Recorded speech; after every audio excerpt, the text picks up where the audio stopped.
合になりそうだな。 What's up, dudes? Max here, back with more breakdowns of Dragon Ball FighterZ featuring the other 6 characters that were first revealed at the E3 version.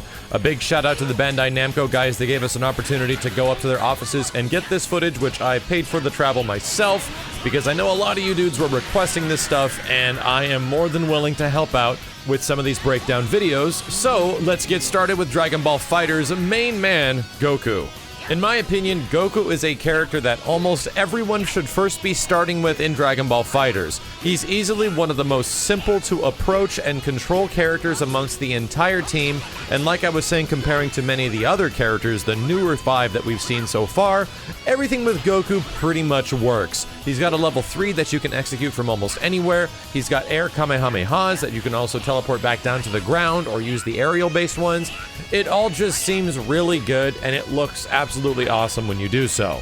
Pretty good normal range, not nearly as long as some of the other characters, but his normals do extend quite a bit, and at the same time he does have some pretty good specials to boot that also just make comboing very easy with him. Goku has a Tatsu amongst his special moves that is one of the easiest things to combo after and has a lot of utility. I recommend putting a lot of buttons before this thing because the heavy version, or I'm sorry, the medium version, which is the one that doesn't use meter, carries a huge screen distance, like it pushes them all the way to the right or left side of the screen.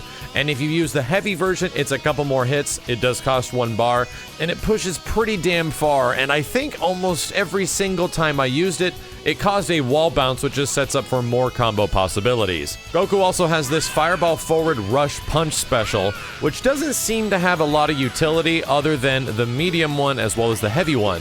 The medium one specifically causes a hard knockdown where the character slides into the ground, and you can follow up for supers, you can go for pressure, anything of that nature. That one seems good. I don't see myself using the light one very much unless you desperately want to cancel into a special of some kind. And the heavy one, which is the one that uses meter, is actually a teleport. You can be all the way up in the air or somewhere else on the screen. If you want to teleport immediately down in front of the opposition, use the one that costs 1 bar, which is the heavy attack version, and it'll bring you immediately back down. So there might be some good utility there, but I was kind of finding a difficult way of comboing into this thing, so we'll see what happens. Goku's got a pretty basic Kamehameha. He can combo into his Kamehameha from his basic ki blasts that are on just 1 button. I believe he can angle it in multiple directions as well, angling down from the air, as well as upwards if you're on the ground, which is fairly basic in terms of what characters can kind of do with their projectile attacks in Dragon Ball FighterZ.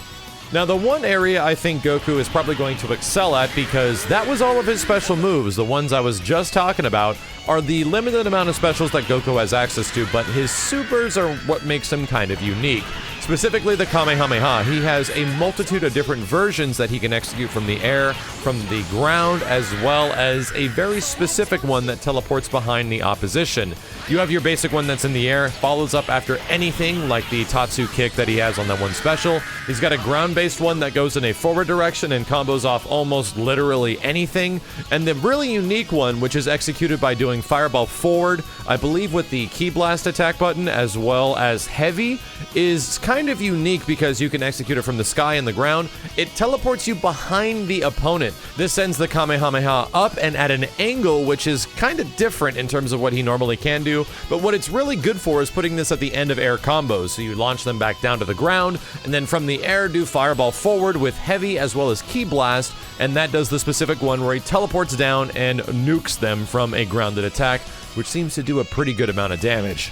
And of course, his Super Saiyan level 3 is an immediate teleport move. This thing is reactable though. You can see it happening, but you can punish people pretty quick.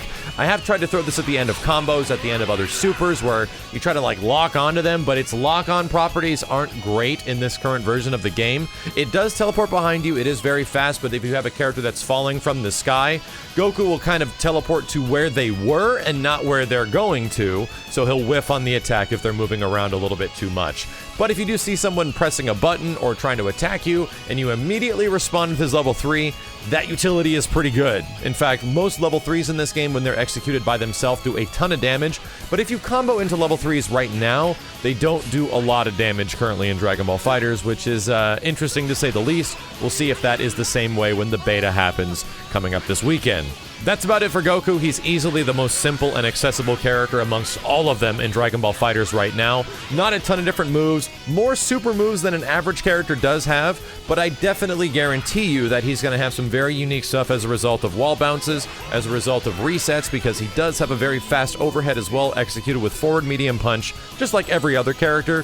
His is kind of hidden in terms of what you can do, so we will see what happens. I heavily encourage you guys, if you're going to get the chance to play this game, try out Goku. He's absolutely a very accessible starting character for Dragon Ball FighterZ. Stay tuned, guys. I'll be putting out these pretty damn fast, covering the other 5 characters that were initially in the roster for Dragon Ball FighterZ at E3 and are going to be in the Dragon Ball FighterZ beta build.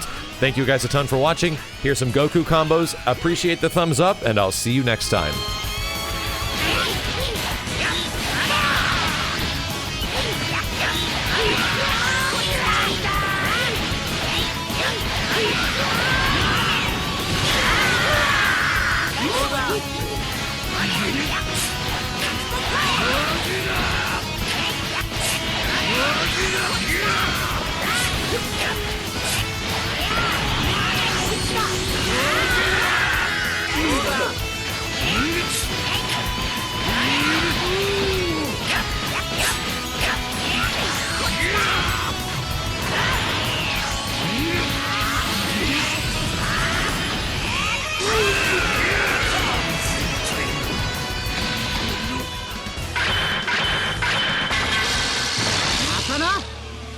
Goku!